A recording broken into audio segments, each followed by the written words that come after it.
Hello, everyone. Well, if you don't already know, my name is Paul Chato, and welcome to Hackintosh Beat. Lots of really interesting news in this episode.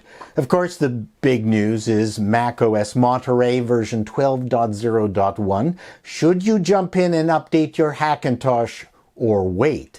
OpenCore 0.7.5 has been released, and maybe the most exciting news, Intel has released its Alder Lake CPUs. Are they Hackintoshable? Let's start off with macOS Monterey. Personally, I never upgrade my work computer to any version 0 of an OS. Of course, I'm going to install it on a test drive, but it won't touch my workaday computer because I'm not nuts.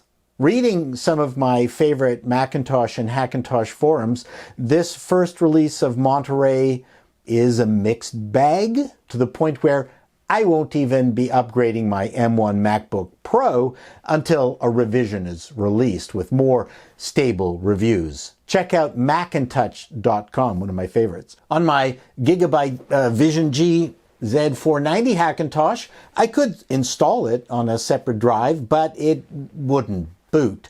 But there are other reasons not to upgrade just yet. For anyone with an I225V 2.5 gigabit Ethernet port, which includes me, it looks like Monterey disables it for many of us. It's a bit of a mystery.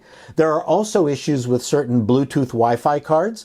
If you have a Samsung NVMe boot SSD, well, that's causing all sorts of problems under Monterey, so stay away from that. Luckily, I use Western Digital Black NVMEs, no problems for me. Ironically, my AMD Hackintosh, which I game on because I can boot it into High Sierra to play old 32-bit Mac games on Steam, upgraded to Monterey without any issue at all, and is working like a champ.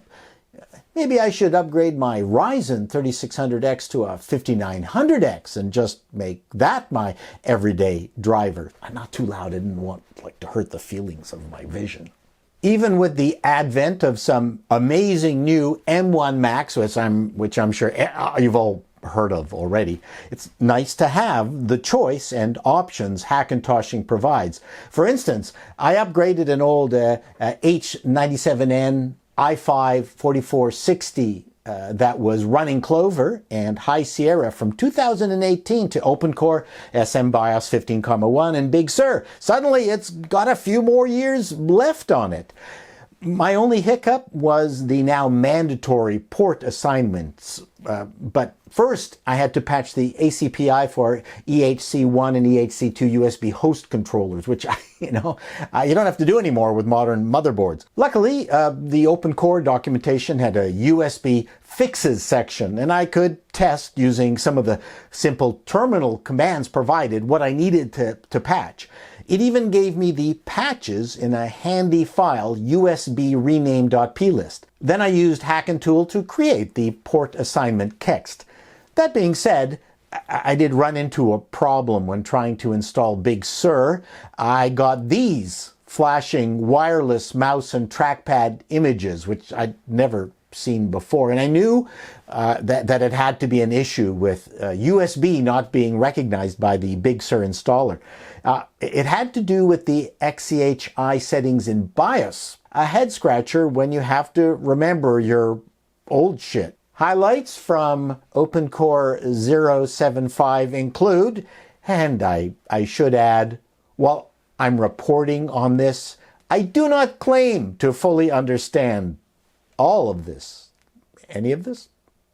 The big update is the ability to control BAR, as in BAR configuration. It lets you resize the video memory visible from the CPU. If your GPU and BIOS supports this, it could be meaningful to many of you. Me, not so much. So, some Open Linux boot improvements for all you Linux heads. Apparently, Bluetooth was overhauled in macOS 12. The OpenCore gang is still working on it. Those are the big takeaways. For many of you, this is minutia enough. Thank you very much. updates on my two favorite OpenCore Assist apps. OC Gen X has been updated to 0.75, but the gang at Hackintosh are taking a break, suggesting that we go manual for 0.75 if needed, and they promise to be back with a 0.76 update when that is fully baked, probably around December. Now, the big exciting news: can we Hackintosh Alder Lake? On the Z690 chipset front, for those of you who want to use an Intel 12 900K pizza oven, the Hackintosh community is already working on it and have already got it sort of working. The big hurdle is that Apple will, well, never support this chipset, and I'm sure Alder Lake will not be used for Apple's next Mac Pro Xeon refresh. So I'm not optimistic about getting the oddball threads working. Definitely not the E, as in efficiency cores. But who knows? Maybe they'll apply some of that AMD patching magic to it. Alternatively, just run it in a VM.